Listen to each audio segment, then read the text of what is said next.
My name is Philip Muirhead, MD at 3 Interiors. We would like to welcome you to this 3 Interiors project. At 3 Interiors we take the time to build lasting relationships with our client base, supply chain, subcontractors and all of our site operatives. At the core of the effort and culture is our aspiration for zero accidents and the desire to be best in class in safety performance. Please take the time to listen to this safety induction, as the information presented is for your safety and for the well-being of your fellow workers. My name is Brian Stevenson. I'm a Contractors Director within 3 Interiors. Why do we need to complete the site safety induction?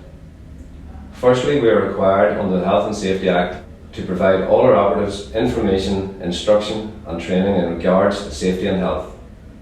Secondly, we are required to remind you of your legal duty to look after yourself and others, and also to cooperate with 3 Interiors in our efforts to have a safe workplace. Hi everyone, my name's Kevin Smith. I'm the manager responsible for safety, health and environmental issues here at 3 Interiors. Within our construction projects there are many hazards. A hazard is something that has the potential to harm or cause damage to property. Common hazards within the project are hazards like substances, paint, glues and cement. We have hazards from energy sources like pressurised air, gas and electricity. Fire is another common hazard in the construction industry, as is fall from heights, manual handling, collision with vehicles, contact with equipment, sharp blades and obstacles, and stuff that we just trip over as we walk around the site. As you can see, that is quite a list of hazards. Let's look at joinery activities. The hazardous aspects of some joinery work includes contact with blades and respirable dust. To counteract these hazards, and all site hazards, a risk assessment should be carried out and communicated to the worker.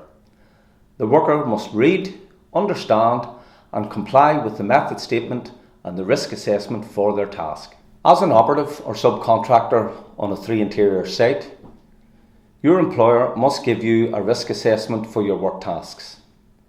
To carry out a risk assessment, we measure likelihood of the hazardous event occurring and the consequence should that event occur. As with the example for general labouring on site, you can see the hazards identified: slips, trips and falls, collisions with vehicles and manual handling. The likelihood of it going wrong is measured under possibility or probability, and the severity is measured as a consequence. The consequences could be cuts, strains or a broken finger. We then put controls in place which will reduce the possibility of the event occurring or the consequence if the event does occur. By following this system of risk evaluation, we aim to keep you safe by controlling the risk of injury. Control measures can be written within your risk assessment. However, some control measures are communicated through site signage. A blue and white sign indicates the instruction is mandatory and you must comply. It is not a matter of choice. A red and white sign indicates that the activity is prohibited. This instruction is also mandatory and you must not do. A yellow and black sign is the indication that a hazard has been identified and you should refer to your risk assessment for the control measures. A green and white sign indicates a safe place or a safe condition, such as a fire assembly area or an eye-wash station. All safety sign instructions must be complied with on site. Some control measures can also be in the form of chemical signs, where substances are being used. We call these COSH signs. COSH stands for Control of Substances Hazardous to Health. When using a substance such as glues, paints, gas, cleaning fluids, we must know the hazard in terms of ingesting into our bodies, inhalation into our lungs, injection through the skin, or dermal effects on our skin. These simple signs direct us to the potential to harm. A manufacturer's safety data sheet will indicate what we have to do to prevent harm and also what first aid may be required if you have an adverse reaction from the substance.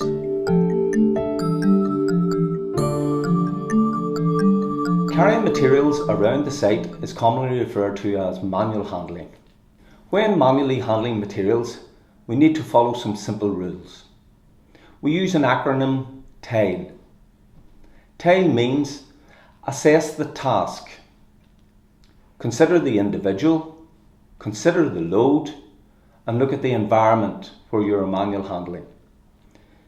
Basically, what are we lifting? Why are we lifting it? And where are we lifting it to? Are we fit to lift the material, or do we need help? What weight is the load? Is it solid? Is it a liquid? Can we get to where we want to lift the material without contact with other obstacles? Good lifting techniques include planning the lift. What we need to do is approach the object centrally between our shoulders. Get a good grip, use gloves if necessary, and keep your neck and back straight. Have good posture. Bend your knees with one foot slightly in front, adopting a good lifting technique. Bring the load up close to your waist, lifting with the power of your legs. Your nose and your toes should always point in the same direction, thus avoiding twisting as you move with the load. Do not jerk or snatch at the load, and then set the load down in the reverse steps. Two sources of energy, quite unusual, can also cause us injury and long-term health issues. These are noise and vibration. Noise above 80 decibels can cause temporary threshold shift, or with long exposure can cause noise-induced hearing loss. If you have to shout from 2 meters to be heard, you need hearing protection. Vibration causes hand-arm vibrational syndrome. Tingling in the hands or fingers, redness in the hands or fingers, or loss of feeling in the fingers are common indicators. You should stop work immediately and report the effects if you suffer from any of these feelings.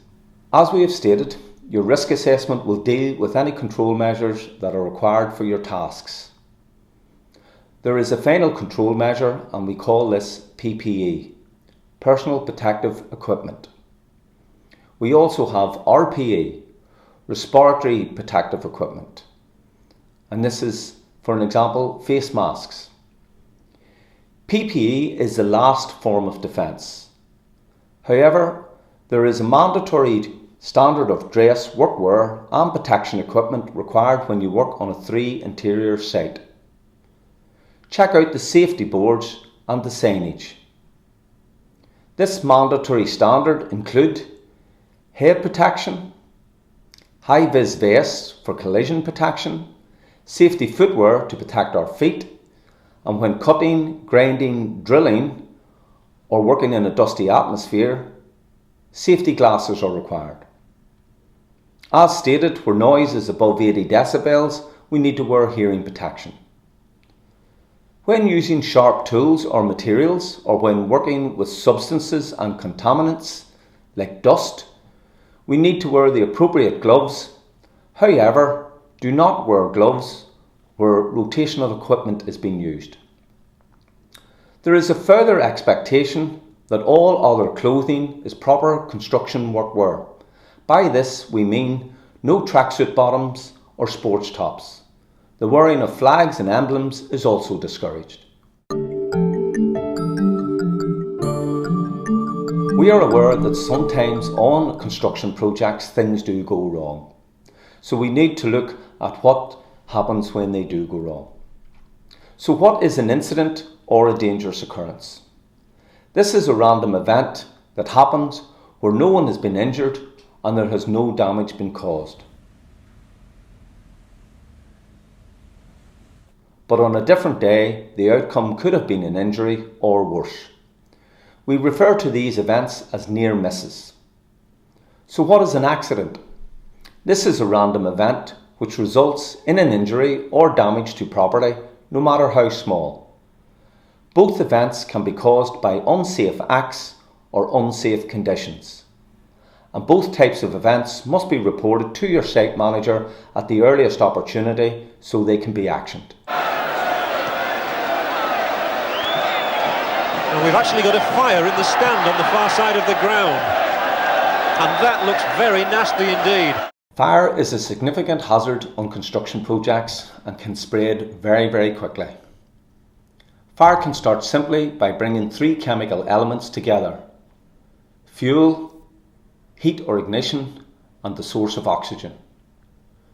Fire can, however, be simply prevented by keeping fuel and heat or the ignition source apart, and this is our first duty in relation to fire prevention. In the unlikely event that a fire should break out, it is important that we evacuate the project quickly and calmly. Your safety board will display your fire response team. Your site manager will take you through the evacuation procedure after this induction. However, the standard reaction on discovering a fire is to shout "Fire! Fire!" and press the nearest call point. Leave the building by the pre-planned evacuation route and travel calmly but swiftly to your designated assembly area. Do not touch firefighting equipment unless you have been trained and are competent. Do not place yourself in a position where the fire is between you and the escape zone.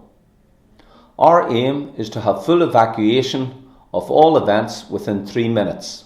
On smaller projects, this will be less. Make yourself aware of your escape area and escape route. At 3 Interiors, our aspirational aim is for 0 accidents. However, we are aware that accidents do occur. Therefore, across the project, we have trained first aid people. These injury first responders are identified on your area safety boards and also by a sticker on their safety helmet. Please familiarise yourself with your area first aider. All accidents must be reported and recorded in the accident book. The site manager will then complete an accident investigation and decide how we can prevent the accident from happening again. Hi, my name is Brian Agnew, Project Manager for 3 Interiors. We at 3 Interiors want to manage all aspects of your health and safety on site, including occupational health. A major factor in managing this is managing asbestos. Asbestos was extensively used as a building material in the UK from the 1950s through to the 1980s. Any building built before 2000, houses, factories, offices, schools, hospitals, etc. can contain asbestos. Asbestos materials in good condition are non-hazardous unless asbestos fibres become airborne, which happens when materials are damaged. Asbestos breaks into tiny, long, sharp fibres. They can get lodged and scar the lungs, causing asbestosis and fibrosis. Remember, these diseases will not affect you immediately, but later on in life. So there's a need for you to protect yourself now to prevent you contracting asbestos-related disease in the future. It is also important to remember that people who smoke and they are also exposed to asbestos fibres are at a much greater risk of developing lung cancer. Where you will find asbestos: insulation and spray coatings, insulated board, asbestos cement. What can you do to protect yourself? Request the asbestos register or R&D report. Alert your manager if you're suspicious that something may be asbestos, and isolate the area and make others aware. There are a number of sets of regulations which cover work with all types of asbestos containing material. They place duties on duty holders, employers and the self-employed. And finally, 3 Interiors recognises the health risks and the economic threat from the COVID-19 virus. The company has robust COVID-19 mitigation plans and controls in place. Your site team will make you aware of these after this induction. Thanks for taking the time to listen to the safety induction. If you have any concerns relating to the health and safety, environmental issues, please raise these with the site management. Report all accidents, near misses and unsafe practices. Stay safe.